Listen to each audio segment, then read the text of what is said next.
You need to apply for a new study permit if you want to change your DLI inside Canada. DLI means your college or university inside Canada.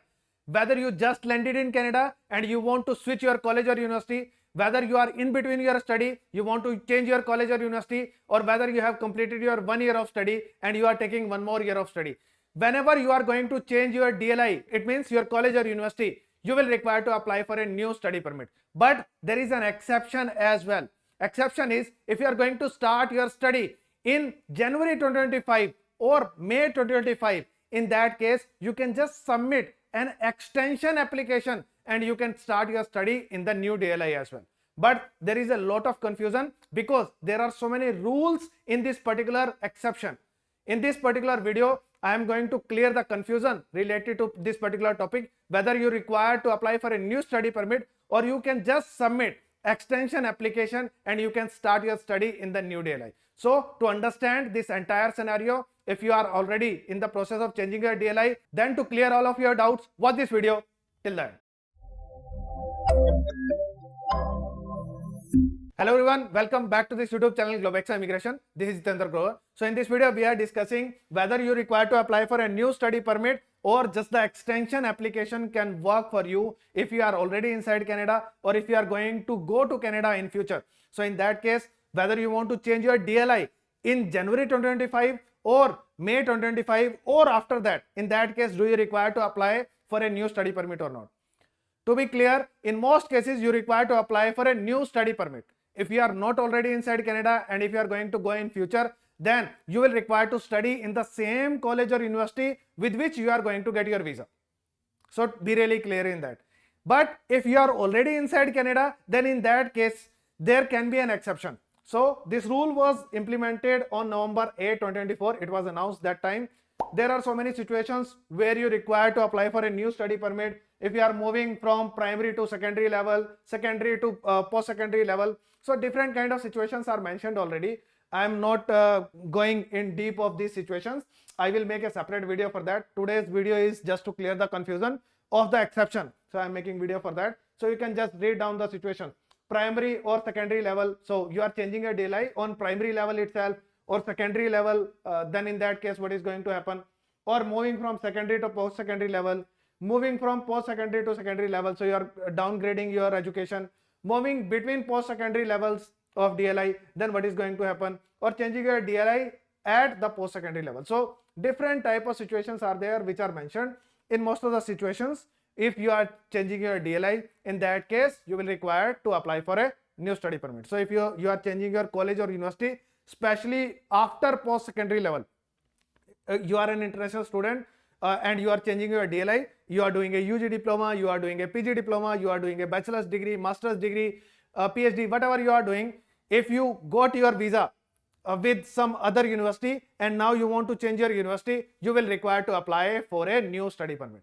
You can't just earlier, what we used to do, we just get admission in the new DLI, new college or university, and after getting the admission, we just need to submit this information to IRCC through GCKey. Just submission of merely the new DLI number was doing the things for us.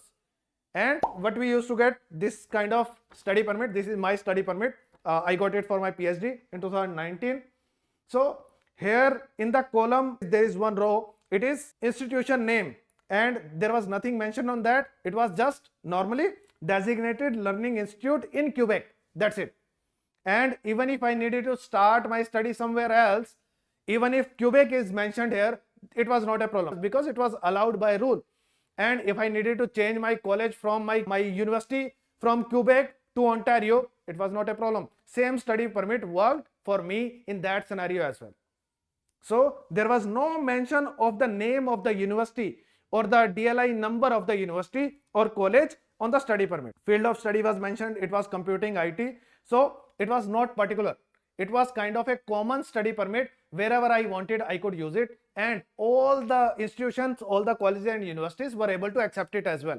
So even if I got my visa for a particular university, for example, it was ETS Montreal for me, and I changed it to some other college or university, it's perfectly fine. There was no problem in that and it was perfectly acceptable. But whosoever is reaching Canada now on the name of institution, there will be the institution name, DLI number will be mentioned on that. So they cannot change, the same study permit cannot be changed in all the colleges and universities. You cannot just go there, after reaching there you got admission and visa with Algoma University, and after reaching there now you are saying that no, I don't want to study in Algoma, I want to study in Yorkville University. So you can't do it because it is mentioned on your study permit. So it cannot be changed. You need to apply for a new study permit by giving a reason why you are changing your DLI. And you need to justify the change of program as well, because you need to justify, I am just keeping the same program but I am changing the university for so and so reason. If you are changing the program and university both, then you need to justify, I am changing my program to this particular program which is of a better use for me, and that's why I am going to a different university because this program was not available in the same university. That's how you need to write the entire SOP. It will become a complete application, new application again with the entire SOP and justification about everything. So that's the story. Now the topic of today, let's come to that. That was the background. There is an exception in that. So this is the rule and all the things are giving that you need to follow so step to apply for a new study permit. To be really broad here, giving you the high level view, if you are going to change your DLI, I have already shared with you. If you are going to change your DLI in future, in that case you need to apply for a new study permit. But we are discussing about one exception here. What is exception? So exception, what we want to discuss here. So the exception which we are discussing here, if you were accepted to a new DLI, so if you are changing your college or university, you have got admission as well. For the winter or spring 2025, winter means January, spring means May, April or May. So this is winter or spring semester starting from January 1, 2025 to May 1, 2025. So if you have received admission, whether it was your second admission or you are changing your college or university where the classes are starting from January 1 to May 1, in that case you don't require to apply for a new study permit. So you completed 1 year of study and you are making it 1+1. So in that case as well, or you are leaving your previous study and you are moving to a new study. So that is a scenario. So you didn't complete your first program, but now you are switching your program, maybe PG diploma to a master's degree or something you are changing. You are going to a priority program, whatever you are doing. It means in between the study, or you haven't even started your study, and before even starting your study, you are changing your college or university. You are changing your program, college and university. In that case, if the classes are starting between January 1 to May 1, in that case, you don't require to apply for a new study permit. But there are few conditions as well. What are the conditions? You can start studying at your new DLI if you have been accepted to a DLI for the winter or spring 2025 semester starting from January 1 to May 1, have applied for a study permit extension. So you need to apply for a study permit extension. So this application is required before starting the study. It should not be like, there may be many people who are having the study permit which is valid till December 2025. So you may be saying it's already valid, I have a valid study permit, why to apply for extension? Because this is the rule. Before starting your study, you can start studying at the new DLI. So to start the study, you need to submit, you have applied for study permit extension. So whatever the situation is, you require to submit a new study permit extension with the new DLI on it. So you require a new offer letter, you have paid the initial deposit or the 1 semester fee, and after doing that, you need to apply for a study permit extension. So once you submit this extension, this is one condition which is fulfilled. So the classes should be starting between January 1 to May 1. Then you have applied for a study permit extension. Then have a study permit that remains valid and that does not have DLI name printed on it. So I have already shared with you, this is my study permit. There is no DLI name mentioned on it. So DLI name should not be there. If the DLI name is there, just because of this particular condition, you will require to apply for a new study permit. So you have already reached Canada and on your study permit, DLI name is not mentioned. What is mentioned on your institution name, it is just designated learning institute and maybe the name of the province. That's it. But the particular name of the study permit is not there. So that should not be there. So your study permit should be clean. It should not have the name of your previous university or college. So that is also a requirement. So you need to check your study permit. Be really careful. You need to check your study permit. If the name is mentioned, then again you can't submit the extension application and start studying. No, you need to get a new study permit in that scenario, and then meet all the existing permit conditions. This is normal, that you are a full-time student and all the basic things that is required. If you have already breached your previous study permit conditions, then in that case again you need to apply for a new study permit. If you meet these criteria, you can attend the new DLI you wanted to transfer to while your study permit extension is being processed.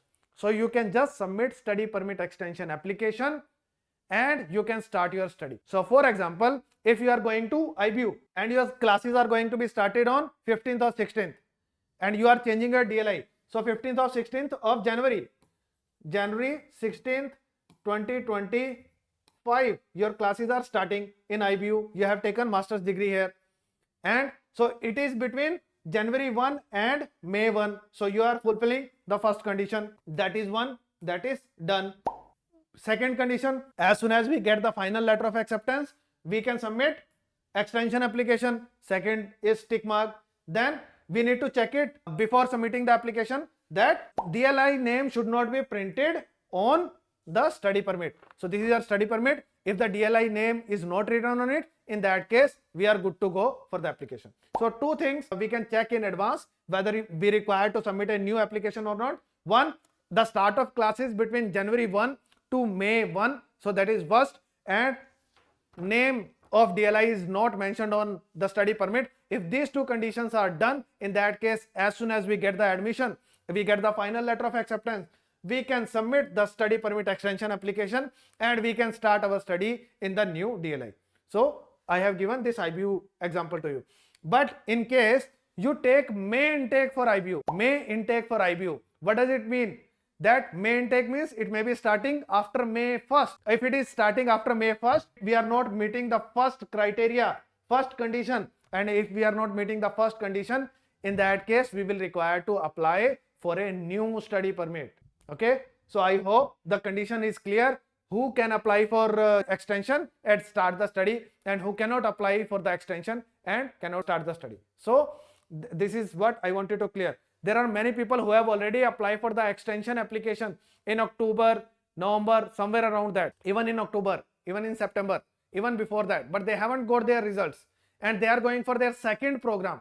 What they can do, they can submit the offer letter, final offer letter of the new DLI. If they are going to start the study now in January, they can submit the new offer letter through web form to IRCC that, okay, I am extending my study permit for this particular DLI. Please give my new study permit as per the new DLI. So there is high probability there are many students who are getting the extensions for the new DLI on it, or with the new DLI mentioned on the study permit. So you can also get it.